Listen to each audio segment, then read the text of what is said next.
നീ പുളിച്ച മൂന്നാല് തെറി പറഞ്ഞേ. ആരെ?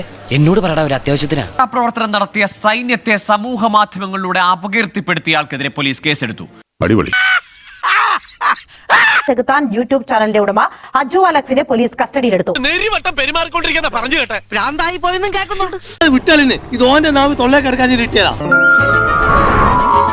ശരിക്കും പറഞ്ഞാൽ ഒരു പട്ടണക്കാരനാണ് പോണം. ഇയാൾ അങ്ങനത്തെ ആളൊന്നുമല്ലല്ലോ.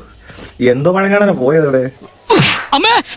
ഇതിന് മന്ത്രിമാര് പോയി ഉളത്തരം കാണിച്ച പോലെ മോഹൻലാൽ ഒരു ഉളത്തരം കാണിക്കുന്നു എന്നുള്ളതേ ഉള്ളൂ. അല്ലാതെ അവിടെ ചെന്ന് വായുമ്പോൾ നിൽക്കാനൊക്കെ വരത്തുള്ളൂ. ആരല്ലെങ്കിൽ നിന്റെ തന്ത ഇങ്ങനെയുണ്ടോ നാണം കെട്ടൊരു മനുഷ്യൻ. ഇനി വാതുറന്നെ നാക്ക് പറിച്ച് ഞാൻ താഴെ കേട്ടോ.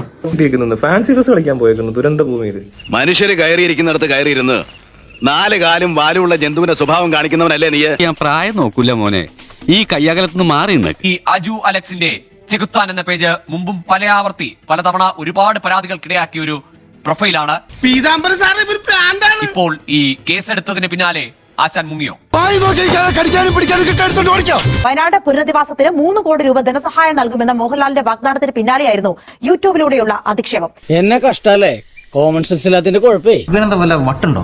ഇവനെങ്ങനെയാണ് കാണാൻ? എങ്ങനെയാണ് സമൂഹമാധ്യമത്തിൽ മോഹൻലാലിനെ അപകീർത്തിപ്പെടുത്തിയതിനും താരത്തിന്റെ ആരാധകരിൽ വിദ്വേഷം ജനിപ്പിച്ച സമൂഹത്തിൽ ലഹള ഉണ്ടാക്കണമെന്നുള്ള ഉദ്ദേശത്തോടും കൂടിയുള്ള പരാമർശങ്ങൾ നടത്തിയെന്നുമാണ് എഫ്ഐആറിൽ പറയുന്നത്.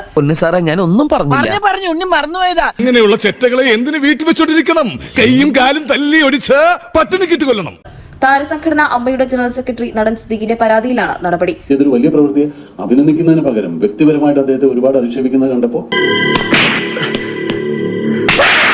മോഹൻലാൽ സംഘടനയുടെ പ്രസിഡന്റ് ആയതുകൊണ്ടല്ല, മോഹൻലാലിനെ മാത്രമല്ല ഈ സംഘടനയിലെ ഒരു സാധാരണ മെമ്പറെ പോലും അങ്ങനെ ഒരാൾ വ്യക്തിപരമായി അധിക്ഷേപിച്ചാൽ തീർച്ചയായും അത് ചോദ്യം ചെയ്യേണ്ട ബാധ്യത ഒരു സംഘടനയുടെ ജനറൽ സെക്രട്ടറി എന്ന നിലയിൽ എനിക്ക് ഉണ്ടെന്ന് വിശ്വസിക്കുന്ന ഒരാളാണ് ഞാൻ. വിചാരിച്ചു ഭൂമിയിൽ ഉശിരുള്ള ആൺചെറുക്കൻ ഞാൻ മാത്രമാണെന്ന്. അല്ല. അപ്പൊ കാണാം. See you. Bye.